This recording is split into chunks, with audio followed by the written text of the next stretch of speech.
अस्सलाम वालेकुम, welcome to my YouTube channel. आज का हमारा टॉपिक है इक्वेशन। बहुत से हम लोग इक्वेशंस पढ़ते तो हैं लेकिन हमें पता ही नहीं होता इक्वेशंस होती क्या है। तो इक्वेशन को हम सॉल्व भी कर लेते हैं लेकिन उसकी प्रॉपर डेफिनेशन हमें जो है वो नहीं पता होती। 6th 7th क्लास में 6th 7th 8th इसमें इक्वेशंस जो है वो यूज़ होती है टर्म। पिछला जो लेक्चर था हम लोगों ने एक्सप्रेशन को जो है वो डिटेल में डिस्कस किया था कि एक्सप्रेशन क्या होता है, क्योंकि एक्सप्रेशन और इक्वेशन में डिफरेंस है, ठीक है, और रिलेट भी करते हैं ये।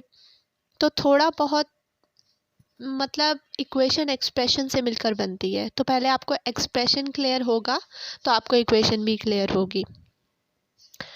इक्वेशन की अगर हम लोग डेफिनेशन देखें कि इक्वेशन क्या होती है, उसकी जो है वो प्रॉपर एक डेफिनेशन होती है। अच्छा, लेक्चर को आगे बढ़ाने से पहले मैं आपसे रिक्वेस्ट करूंगी कि अगर आप मेरे चैनल पर न्यू हैं तो मेरे चैनल को सब्सक्राइब कर दें। तो पिछला जो हमारा लेक्चर था एक्सप्रेशन का, उसका जो लिंक है वो मैंने डिस्क्रिप्शन बॉक्स में दे दिया है।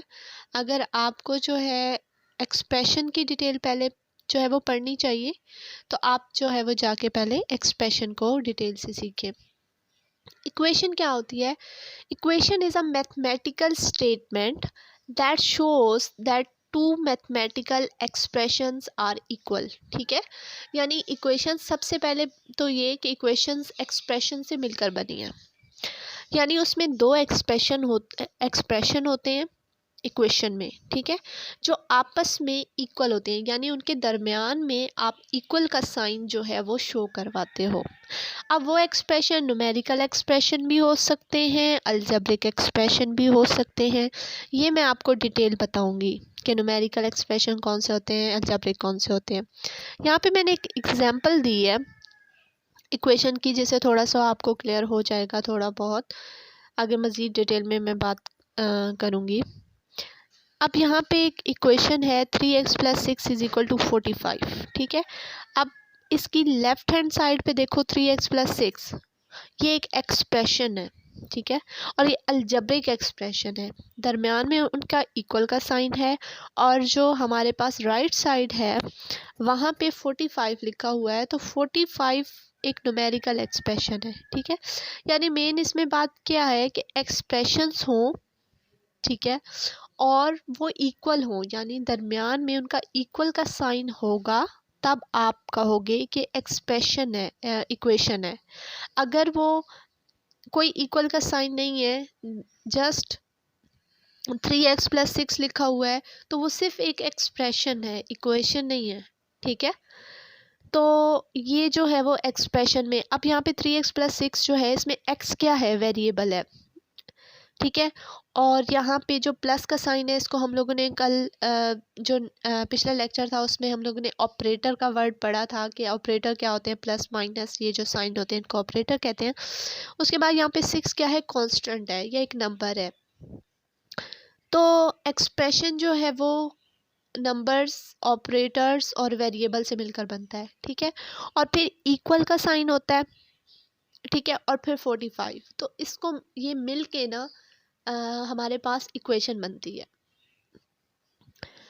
इसमें अब हमारे पास दो एक्सप्रेशंस थे, ठीक है, 3x + 6 और जो 45, ये टू एक्सप्रेशंस हैं separated by an equal sign, ठीक है। इनको सेपरेट किया गया इक्वल साइन से। तो इक्वल साइन का होना मस्ट है इक्वेशन के लिए। तो आगे हम लोग थोड़ा सा एक्सप्रेशन को थोड़ा और उसकी टाइप्स को देख लेते हैं ताकि आपको मज़ीद क्लियर हो जाए इक्वेशन के बारे में भी कि इक्वेशन जो है वो एक्सप्रेशन से मिलकर बनती है। तो एक्सप्रेशन कौन कौन से होते हैं, जैसे मैंने अभी आपको बताया कि न्यूमेरिकल एक्सप्रेशन भी होता है, अलजेब्रिक एक्सप्रेशन भी होता है। तो उसको थोड़ा प्रॉपरली मैं आपको बता देती हूँ, सिखा देती हूँ, समझा देती हूँ कि न्यूमेरिकल एक्सप्रेशन कौन सा होता है, अलजेब्रिक एक्सप्रेशन कौन सा होता है। अच्छा, अलजब्रा में अगर हम लोग बात करें कि अगर मैं आपसे कहती हूँ कि सम ऑफ 3 और 5, ठीक है, आपने क्या लिखना है, वर्ड्स की फॉर्म में दिया हुआ है कि सम ऑफ 3 एंड 5, यानी दो नंबर हैं 3 एंड 5, ठीक है, उनका आपने सम करना है, ठीक है। उसको जब आप, उसका न्यूमेरिकल एक्सप्रेशन क्या बनेगा, 3 + 5, सिंपल सी बात है, ठीक है। तो इस तरह का जो, जिसमें कोई वेरिएबल नहीं होता, कोई आपके पास एक्स वाई ये नहीं होता, तो वो आपके पास सिंपल न्यूमेरिकल एक्सप्रेशन है, ठीक है। उसमें सिर्फ नंबर्स हैं, तो वो न्यूमेरिकल एक्सप्रेशन हुआ। इसी तरीके से अगर मैं कहूँ सम ऑफ अ नंबर एंड 5, अब सम है यानी प्लस करना है आपने, ठीक है। नंबर यहाँ पे एक्स आप ले सकते हो, वाई ले सकते हो, ठीक है, यानी एक वेरिएबल है, ठीक है। उन दोनों का जो सम है वो क्या है, 5 है, ठीक है। नहीं, वो कह रहे हैं सम ऑफ अ नंबर एंड 5, ठीक है, एक नंबर और उसका सम। सिंपल, जब आप उसे मैथमेटिकल फॉर्म में लिखोगे, तो जब आपके पास एक नंबर आ जाता है, एक वेरिएबल अंदर आ जाता है, तो उसको हम अलजेब्रिक एक्सप्रेशन कहते हैं, ठीक है। तो यहाँ पे एक्स आपके पास क्या है, वेरिएबल है, ठीक है। नंबर को मैंने ऊपर शो भी किया कि वो वेरिएबल है, एक्स वेरिएबल है, ठीक है। 5 एक कांस्टेंट है, या इसको नंबर भी कह सकते हो, और यहाँ पे जो प्लस है वो एक ऑपरेटर है। तो ये जो दोनों थे, ये हमारे पास एक्सप्रेशंस थे, ठीक है। एक न्यूमेरिकल एक्सप्रेशन पढ़ा, एक अलजेब्रिक एक्सप्रेशन पढ़ा, तो ये दोनों एक्सप्रेशंस थे। इन एक्सप्रेशन, ये आपको पता चल गया। अब अगर मैं कहती हूँ सम ऑफ अ नंबर एंड 5 = 12, ठीक है, सम करना है एक नंबर का, नंबर मतलब एक्स, और 5 का, तो वो किसके इक्वल होना चाहिए, 12 के, मतलब वो उसके इक्वल है। तो x + 5 = 12।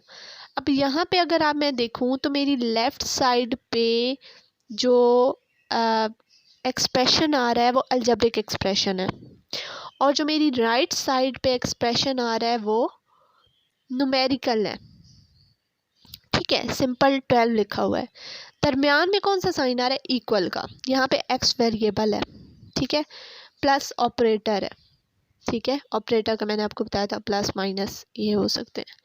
उसके बाद 5 एक कांस्टेंट है, दरमियान में इक्वल का साइन है, और फिर है 12।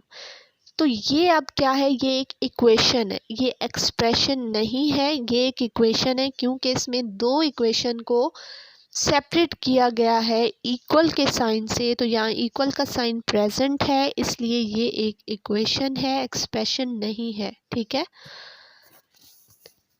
तो इक्वल का साइन जो है वो मस्ट होना चाहिए, तो this is called an equation. तो आई होप कि आपको जो है वो इक्वेशन से रिलेटेड समझ आ गया होगा, क्लियर हो गया होगा कि इक्वेशन क्या होती है। अगर आपका कोई भी कमेंट होता है, कोई भी क्वेश्चन होता है, आप कमेंट बॉक्स में पूछ सकते। आज का हमारा लेक्चर यहीं तक था, नेक्स्ट इंशाल्लाह जो है वो न्यू लेक्चर के साथ। अल्लाह हाफिज़।